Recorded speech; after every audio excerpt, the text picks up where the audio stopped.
Hey everyone, it's Sydney. Welcome back to my YouTube channel. I know it's been a while, I'm sorry, but today I am finally going to be talking about something that a lot of you guys have been asking about for a long time. Two things, I guess. One of them being prison transport and how that all worked, my experience with that. And the other one, I've been getting so many questions about what it's like to be handcuffed, shackled, and it's like I don't really know what you guys want me to say, to be honest. Like how to explain it. Like it doesn't feel good. Like it's not great. It's kind of degrading, I guess, and humiliating. But yeah, I've had my fair share of being handcuffed. I don't really know like what to describe for you guys. Like you've seen people be handcuffed like in the front, behind the back. I don't know.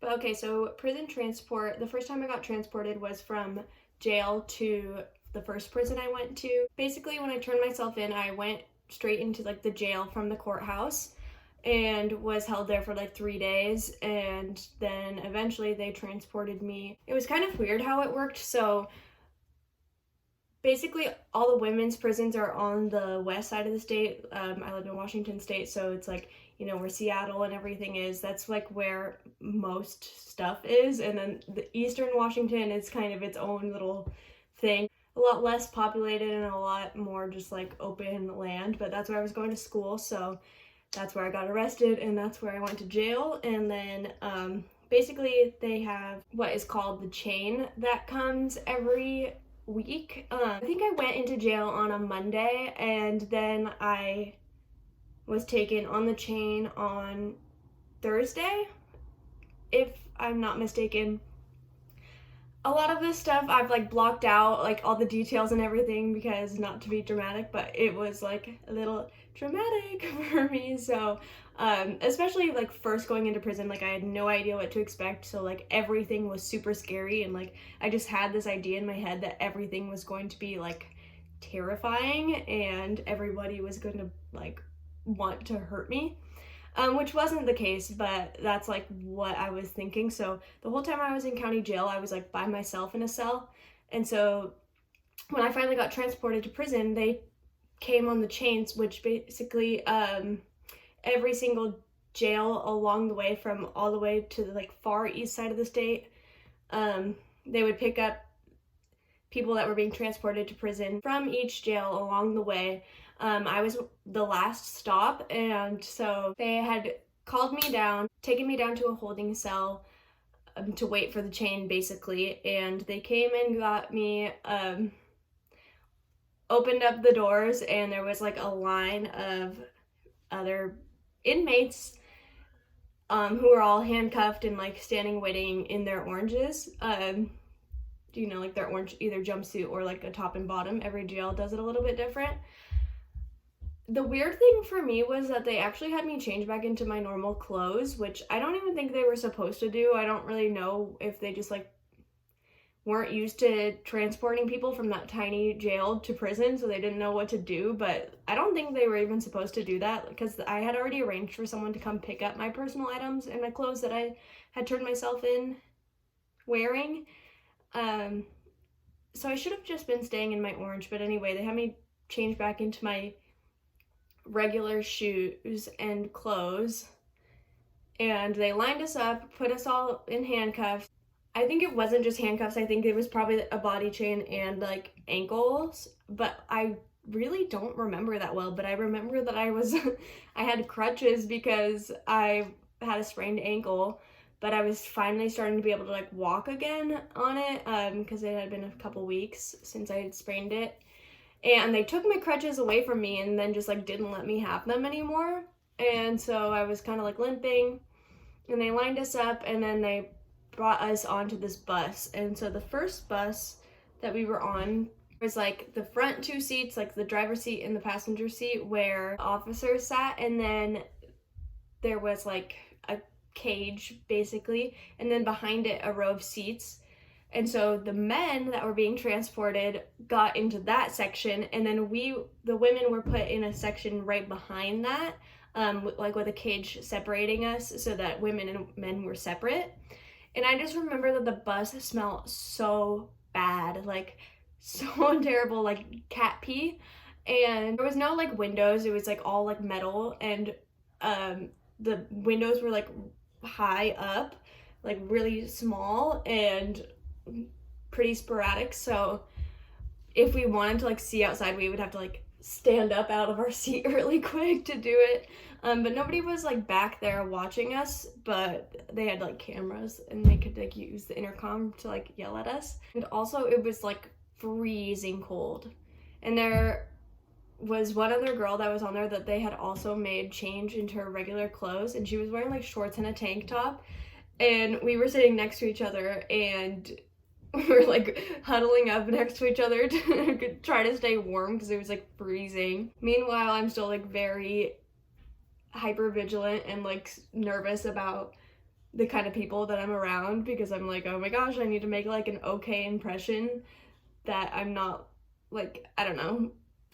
I was just super nervous that these people were gonna beat me up, you know? And everyone was like cracking jokes, and I wasn't really a part of it. I mean, I definitely don't look like I fit in prison, so that was something that like, I don't know, it was super weird. But anyway, we got all transported to a different county jail that's over here on the west side of Washington.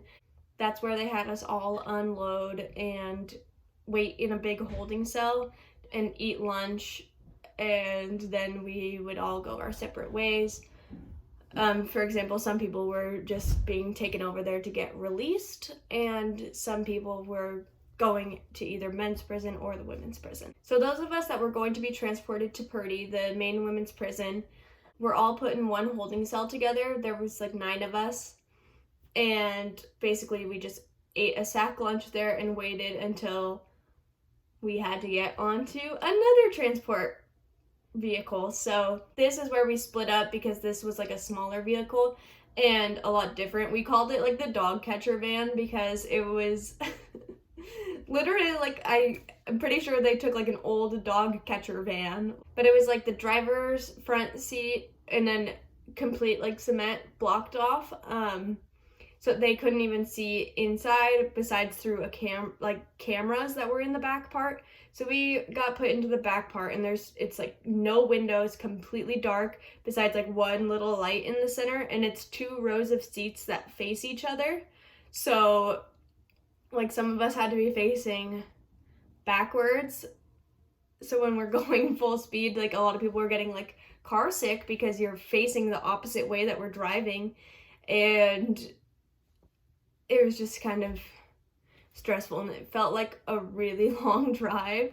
It was just a very long day in general, and just like nerve-wracking being around people that were also felons, and you don't really know what for, and you're like scared to ask, like, but then come to find out, like most everyone that was there, besides one girl who had been to prison a couple of times, that it was their first time, and they like didn't know what to expect. Also, they were just as scared as I was, you know. And the girl that had been to prison multiple times was like super nice and funny too, but everyone's just kind of got their guard up at first, and slowly we're kind of starting to chat more and getting to know each other like in a very surface level way, but just like, what are you in for? Like, what's your story? The group of people that I got transported with, like, we kind of like stuck together because we were all checked in at the same time and went through intake and everything right around the same time. So I became friends with a few of the girls that were just by chance in the same transport group as me. So then we rode in the dog catcher van to prison and got out, and then got searched and scanned, and that's what led into me going into the dry cell, which if you haven't seen or heard that story, I will link it up above and check it out. It's kind of crazy.